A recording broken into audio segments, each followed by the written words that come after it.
Hello Sharada గారు, అండి. ఈరోజు మాకు ఏం టెక్నిక్ చేసి చూపించబోతున్నారు? ఈరోజు నేను రోజు టెక్నిక్సే చెప్తున్నాను మేడం. ఇప్పుడు మీకోసం ఒక వీడియో చేద్దాం అనుకున్నాను. మ్మ్. ఇప్పుడు సడన్గా ఉన్నట్టుండి మ్మ్. దేవుడు ప్రత్యక్షమైతే మీరు ఏం కోరుకుంటారో చూడాలని, వినాలని ఆశపడుతున్నాను నేను. నాకు దేవుడు కానీ ప్రత్యక్షమైతే మనుషులందరిలో పాజిటివిటీ నిండాలి. సో నువ్వు పాజిటివ్ వైపు, నువ్వు పాజిటివ్ కాబట్టి అందరికీ కనిపించు అని కోరుకుంటున్నాను. అసలు ఫస్ట్ ఆఫ్ ఆల్ మీకు క్లాప్స్ కొడతాను మేడం. ఇలా అడిగే వాళ్ళు చాలా రేర్ పర్సన్స్. నేను హార్ట్ఫుల్గా చెప్తున్నాను. నేను ఎన్నో ఇంటర్వ్యూస్ ఫేస్ చేశాను, ఎంతోమందికి మోటివేట్ చేశాను, కానీ చాలామంది నుంచి ఆన్సర్ రాలేదు. మీరు చాలా చాలా హార్ట్ఫుల్గా చెప్తున్నాను. చాలా ఎంత అపురూపంగా చెప్పారంటే నేను ఇది గెస్ చేయలేదు. చాలామందికి దేవుడు ప్రత్యక్షమైతే అది కావాలి, ఇది కావాలి, అట్లుండాలి, ఇట్లుండాలి ఇలా కోరుకుంటున్నారు. అందరూ పాజిటివే కావాలి, పాజిటివే జరగాలి. ఎందుకంటే ఆ పాజిటివ్ మెంటాలిటీ ఉన్న మన చుట్టూ ఉన్నారనుకోండి, మనకు అన్నీ పాజిటివే జరుగుతాయి. అప్పుడు మనం వెతుక్కోవాల్సిన అవసరం ఉండదు. ఎప్పుడైతే నెగిటివిటీ మన చుట్టూ ఆరాలాగా కమ్ముకుంటాయో ఆ నెగిటివిటీ కూడా మనకే వచ్చేస్తుంది. ఇది నేను అసలు ఎక్స్పెక్ట్ చేయలేదు. మీ సోల్ చాలా ప్యూర్ అన్నమాట. చాలా ప్యూర్ అంటే చాలా ప్యూర్. అందుకే అన్నీ మీకు సమకూరుతున్నాయి. నేను కోరికను గురించి కూడా నేను ఒకటే మాట్లాడతాను. నా కోరిక నా వరకు వచ్చింది అంటే అది నాకులో నేను తీర్చుకోగలనా లేదా? ఇప్పుడు నాకు ఒక 5 crores పెట్టి బంగ్లా కావాలి, కోరిక ఉంటుంది.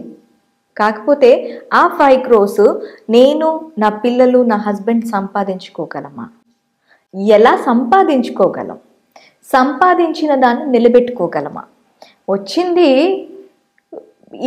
ఒక ఈజీ మనీ అంటారు కదా, ఈజీగా వచ్చింది ఎప్పుడు ఈజీగానే పోతుంది. సో మనతో అది ఉండాలి. నేను ఎప్పుడు ఏంటి అంటే, నా మెంటాలిటీ ఏంటి అంటే, is a persons or things ఏవైనా సరే పాజిటివ్గా ఉండాలి, నాతోనే ఉండాలి. అలాంటి వాటిని కోరుకుంటా. లేకపోతే ఐ వాంట్, నాకు వద్దు, అసలు వద్దు. మనకి హాని చేసేటివి ఏవి మనకు అవసరం లేదు. ఇప్పుడు మనం ఎంత కష్టపడుతున్నా చాలామంది కామెంట్ పెడుతున్నారు, నేను చూశాను. ఇవన్నీ చెప్తున్నారు, మీ పొట్ట కూడు కోసమే చెప్పుకుంటున్నారు కదా, మీ పొట్ట పోషణ కోసమే, ఉదర పోషణ అని చెప్పారు. సారీ అండి, దీన్నైతే నేను చాలా పొట్ట పోషణ కావాలి అనుకుంటే మేము వేరే పనులు చేసుకుంటాం, ఇంతకన్నా బ్రహ్మాండమైన ఇంటర్వ్యూస్ చేస్తాం. మా పొట్ట ఎప్పుడో నిండిపోయింది. మీరు వరాలు ఇస్తామన్నా మేము తీసుకోవడానికి సిద్ధంగా లేదు. ఎందుకంటే మా జీవితాల్లో నిజంగా చెప్తున్నాము, ఏ దేవుడు అనుగ్రహం వల్ల మేము పుట్టామో తెలియదు, కానీ సకల భోగ భాగ్యాలు నేనైతే 100% అనుభవించేశాను. నాకు ఇప్పుడు ఏమీ వద్దు. నా లైఫ్ అంటూ ఏమన్నా ఉంటే నేను ఎవరికైనా 10 మందికి సహాయం చేసి 10 మందితో ఉండి 10 మంది లోపలే చనిపోవాలి అనేది నా కోరిక. నా నుంచి ఏదైనా వ్యూవర్స్కి వెళ్ళాలి అంటే ఇలా అంతరించిపోయిన విషయాలన్నింటి కూడా నేను చెప్పడము, ఒక్కరికి ఇద్దరికి మంచి జరిగినా ఆ మంచిలో కూడా నేను ఉంటాననేదే నా సంకల్పం. నేనైతే డబ్బు కోసమో, ఇప్పటి వరకు మాధురి మేడం మీడియా ముఖంగా ఉన్నారు, ఇప్పటి వరకు నాకు ఒక సింగిల్ రూపీ నాకు ఎవరైనా ఇచ్చారేమో అడగండి. నేను ఎంత హార్ట్ఫుల్గా చేస్తున్నానంటే నేను అన్నీ అనుభవించేస్తాను. నా జీవితంలో పుష్కలమైన డబ్బు, మంచి భర్త, మంచి పిల్లలు అందరం ఉన్నారు. ఇప్పుడు నేను కానీ మాధురి మేడం కానీ ఎంత హ్యాపీగా ఉన్నాం. ఇంత లైఫ్ ఇచ్చిన భగవంతునికి మేము వేల కృతజ్ఞతలు చెప్పుకుంటాం. ఒకవేళ భగవంతుడు నిజంగా ప్రత్యక్షమయ్యి నీకేం కావాలి అమ్మా అని అడిగితే, నేను కూడా ఈ జనాలంతా నెగిటివిటీతో నిండిపోయారు, భగవంతుడా వీళ్ళందరికీ పాజిటివ్ చేయి, పాజిటివ్ మెంటాలిటీని పంపించు, అందరూ పాజిటివ్గా ఉంటే, దేవతలు ఉన్న చోట అందరూ దేవతలే ఉంటారు, రాక్షసులు ఉన్న చోట రాక్షసుల సామ్రాజ్యం ఉంటుంది. రాక్షసులంతా ఒక యూనిటీగా ఉంటారు, దేవతలంతా ఒక యూనిటీగా ఉంటారు. మన క్షీరసాగర మదనం చూసాం కదా, క్షీరసాగర మదనాన్ని ఒక సర్పాన్ని తాడుగా చేసుకొని మదిస్తూ ఉంటే ఒకవైపు దేవతలు, ఒకవైపు దానవులు మదించారు. అమృతం కోసం నాకు కావాలి నేను బతికేయాలి, నాకు కావాలి నేను బతికేయాలని ఇద్దరు పోట్లాడుకున్నారు. మీ ఇద్దరికి వద్దు, అది మీ ఇద్దరికి ఎలిజిబిలిటీ లేదు, మీరు తాగటానికి ఎలిజిబిలిటీ లేదని చెప్పి ఒకవేళ దానవులు తాగారు అనుకోండి, మంచి వాళ్ళని కూడా రాక్షసులుగా తయారు చేసేస్తారు. అయితే ఇలా మనుషులంతా తయారయ్యారు, వీళ్ళందరినీ మనలో తెచ్చుకోవాలి, వీళ్ళకి మంచి చేయాలి అని చెప్పి భగవంతుడు ఆ సముద్రం నుంచి హాలాహలం చిలికిస్తుంటే అందులో నుంచి కామధేనువు మనకు వచ్చాయి కదా, పారిజాత మొక్క, ఇవన్నీ తీసుకోండి, మీకు లక్ష్మీ కటాక్షాన్ని ఇస్తాయి.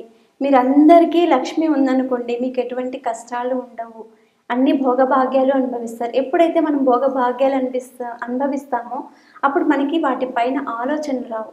ఎప్పుడైతే మనకి లేదు లేదు లేదు అనుకుంటామో అది లేకోకుండా పోతుంది. మనకి ఉంది ఉంది ఉంది అనుకుంటే మన సంపదన కూడా చాలా విపరీతంగా పెరుగుతుంది. ఎప్పుడు చూడండి, పెద్ద పెద్ద కోటీశ్వరులు డబ్బు కోసం పని చేయరు, డబ్బు వాళ్ళ కోసం పనిచేస్తుంది. స్టార్టింగ్ లో ఒక కంపెనీ పెట్టిన వ్యక్తి అతని విల్ పవర్ ని నమ్ముకొని, అతను చేసే శక్తిని నమ్ముకొని ఇంకో కంపెనీ పెడతాడు. ఆ కంపెనీ ఇంకో కంపెనీని బిల్డ్ చేస్తుంది, ఇంకో కంపెనీ బిల్డ్ చేస్తుంది. అలా ఒక్కరే 10 కంపెనీని బిల్డ్ చేస్తారు. ఎందుకు? వాళ్ళు విల్ పవర్ని నమ్ముకున్నారు. వాళ్ళు విల్ పవర్ని నమ్ముకొని కంపెనీలు డెవలప్ చేసుకుంటూ వాళ్ళ పనంతా సంపాదన మీద ఉండదు. ఈ కంపెనీని ఇంకో కంపెనీ ఎలా చేయాలి అని ఆలోచన చేస్తూ ఉంటారు.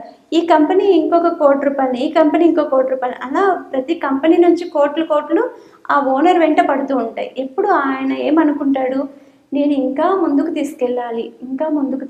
ఇప్పుడు ఎందుకు రతన్ టాటా సాల్ట్ టాటా స్టీల్ నుంచి టాటా ఉప్పు దాకా అమ్మాడు కదా. ప్రతి మనిషికి ఉప్పు అయితే కంపల్సరీ, ఉక్కు కూడా కంపల్సరీ. ఇప్పుడు ఇల్లు కట్టుకోవాలంటే ఉక్కు కూడా, అంటే మనుషుల యొక్క నాడిని పట్టుకున్నాడు ఆయన. మనుషులకు ఏవేవి కావాలి, ఏవేవి ఇస్తే గనుక వాళ్ళు బాగుంటారని నాడి చూసి ఆయన వ్యాపారం చేశారు. మనం డబ్బు సంపాదించాలి అంటే ప్రతి ఒక్కరు కూడా మన మైండ్ సెట్ ఎలా ఉండాలంటే దానికోసం పని చేయకూడదు, మన పనిని మనం దైవంగా భావించి ముందుకు వెళ్తూ ఉన్నాం అనుకోండి, కంపల్సరీగా మనకు 100% సక్సెస్ వస్తుంది. సక్సెస్ వచ్చింది అనుకోండి, పేరు వచ్చింది అనుకోండి, డబ్బు వస్తుంది, అన్నీ జరుగుతాయి. ఆ వచ్చిన దాంట్లో నుంచి కొంత భాగం తీసి పేదవాళ్లకు, అనాథులకు దాన ధర్మం చేస్తూ ఉంటారు. దీనికి మంచి స్టోరీ ఒకటి చెప్తాను. మనము ఇక్కడ తక్కువ ఫాలో అవుతూ ఉంటాము ఈ విషయాన్ని. అదే నార్త్ ఇండియన్స్ అయితే చిన్న అమ్మాయి పుట్టింది వాళ్ళ ఇంట్లో అనుకోండి, లక్ష్మీదేవిలాగా భావిస్తారు. వాళ్ళ పాదాలకి దండం పెట్టుకుంటారు. ఆ లక్ష్మి వస్తుంది ఇంటికంటే ఎంతో పెద్ద ఘనంగా ఆహ్వానిస్తూ ఉంటారు. ప్రతి దసరా అప్పుడు అమ్మాయిల్ని, చిన్న పిల్లల్ని పిలిచి వాళ్లకు భోజనాలు పెడతారు. భోజనాలు పెట్టి కన్య పూజ చేస్తారు.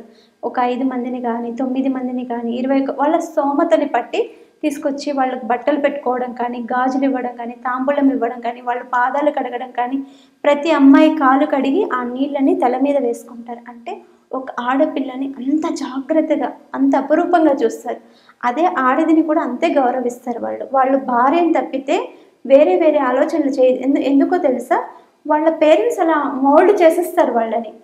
అదే భార్య లిప్స్టిక్ వేసుకుంటే మన వైపు ఏదో నేరమో ఘోరమో అని చూస్తారు. కానీ వాళ్ళు అది చెప్తారు, లక్ష్మీదేవి లాగా ఉండాలి, బాగా రెడీ అవ్వాలి, నీట్గా ఉండాలి, అట్రాక్టివ్గా ఉండాలి అమ్మాయిలంటే అని వాళ్ళు తయారు చేస్తారన్నమాట. మనం ఏం చేస్తాము, ఇవి వేసుకుంటే ఎంత నెగిటివ్గా మాట్లాడుతూ ఉంటారు. కానీ అది కరెక్ట్ కాదు. ప్రతి ఆడది కూడా ఒక మహాలక్ష్మి. ఏ ఇంట్లో అయితే ఆడది కానీ ఆడపిల్ల కానీ గౌరవించబడుతుందో వాళ్లకు ఎప్పటికీ లోటు అనేది ఉండదు. ఆడదాన్ని విలువ తెలిసి ప్రవర్తించే ప్రతి మగవాళ్ళకు కూడా మంచి జరుగుతుంది, శుభాలే జరుగుతాయి. ఇప్పుడు ఆడపిల్లలు చెప్తున్నారు, ఎంతోమంది 1000 మంది మగపిల్లలకి 800 మంది మాత్రమే ఆడపిల్లలు ఉంటున్నారు.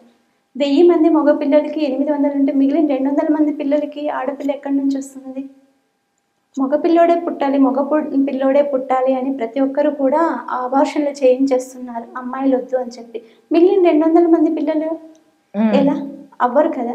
దీనికి నేను ఒక మంచి, ఈ మధ్య కాలంలో మంచి మూవీ వచ్చింది మేడం, మీరు చూసారో లేదో చూడండి ఒకసారి, ప్రశ్న. అయితే ఆయన అంతా అరేంజ్మెంట్స్ చేశారు. అక్కడ ఒక క్వశ్చన్ వస్తుంది, వైఫ్ అండ్ హస్బెండ్స్ ఇద్దరు కలిస్తే పాప పుడుతుంది. ఫస్ట్ పాప, సెకండ్ పాప, థర్డ్ పాప పుడుతుంది. ఫోర్త్ది కూడా బాబు కావాలని వాళ్ళ హస్బెండ్ అమ్మాయిని వదిలేస్తే అమ్మాయి క్వశ్చన్ చేస్తుంది, నిన్ను పెళ్లి చేసుకోవడం ద్వారా నాకు అందరూ ఆడపిల్లలే పుట్టారు.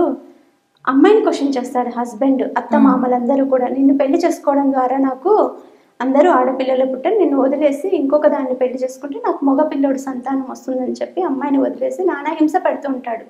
అప్పుడు అమ్మాయి కాలర్ పట్టుకొని భర్తని క్వశ్చన్ చేస్తుంది, నీకు సైన్స్ తెలుసా? సైన్స్ తెలిసిందంటే నువ్వు నిజంగా ఈ క్వశ్చన్ వేసిండేవాడు కాదు.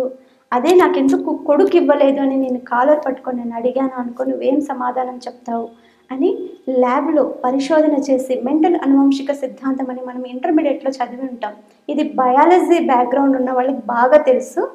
నేను కూడా ఒక సైన్స్ స్టూడెంటే కాబట్టి చెప్తున్నాను. మీకు ఎవరికైనా డౌట్ ఉంటే ఇంటర్మీడియట్ సిలబస్లో ఉంది మెంటల్ అనువంశిక సిద్ధాంతం అని, అది ఒకసారి చూడండి. 2 X క్రోమోజోములు 2 Y క్రోమోజోములు ఉంటాయి.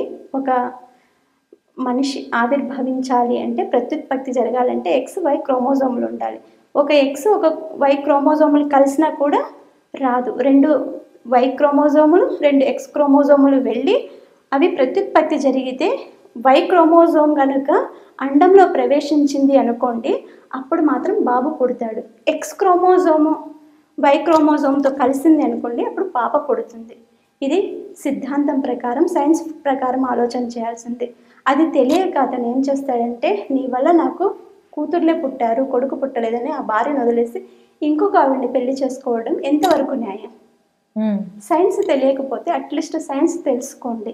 అదే క్వశ్చన్ ఒక ఆడది మగవాడిని ప్రశ్న వేసింది అనుకోండి, మిమ్మల్ని వదిలేసినట్టు అలా వదిలేసి ఆమె కూడా ఇంకోటి పెళ్లి చేస్తే ఒప్పుకుంటారా? మీకు ఒక న్యాయం, మగవానికి ఒక న్యాయం. ప్రతి మగవాళ్ళు కూడా, మేము కూడా విష్ణుమూర్తిలాగే భావిస్తాం. అందరూ అలా లేరు ప్రపంచంలో. ఆడపిల్ల పుట్టిన వాళ్ళని దేవతల్లా కొలిచే కుటుంబాలు చాలా చాలా ఉన్నాయి. ఎవరో ఒక్కరో ఇద్దరో చేసే పొరపాటు వల్ల ఈరోజు 800 మంది ఆడపిల్లలు ఉన్నారు, 1000 మంది మగపిల్లలు ఉన్నారు. మిగిలిన 200 మందికి ఒక్కొక్కరు ఇద్దరిద్దరు పెళ్లి చేసుకుంటారా? లేకపోతే 200 మందికి పిల్లలు లేకోకుండా అయిపోతారా? ఇలాంటి దారుణాలన్నీ చేయకండి దయచేసి. ప్రతి ఒక్కరూ సైన్స్ని తెలుసుకోండి, దాని వెనుక ఉన్నటువంటి హార్డ్ వర్క్ని, స్మార్ట్ వర్క్ని రెండింటిని నమ్మి చేయండి. Okay ma'am, thank you very much.